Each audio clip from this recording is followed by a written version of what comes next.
C'est pour éviter ça qu'Air Calédonie prévoit de convoyer l'un de ses 4 ATR vers l'étranger pour le mettre à l'abri des cyclones. Le hangar de 1500 mètres carrés n'a pas la capacité d'accueil pour toute la flotte.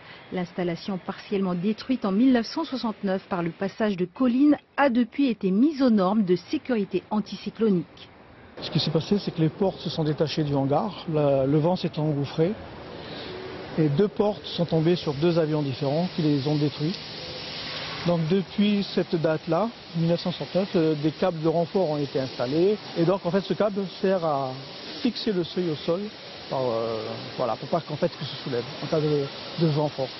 En cas d'alerte, Air Calédonie a donc conçu une procédure d'évacuation de l'un de ses 3 ATR 72, une opération délicate estimée à plus de 3 millions de francs pacifiques. On a été malgré tout, pour des questions de sécurité, obligé d'imaginer une procédure d'évacuation puisque on se rend compte qu'on ne peut pas courir le risque de laisser un avion dehors avec la valeur qu'un ATR 72 par exemple qui coûte un peu plus de 2 milliards à l'achat.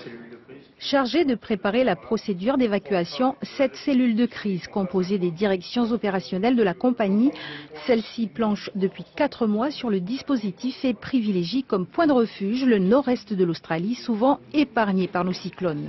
Cairns et Brisbane semblent être des plateformes idéales.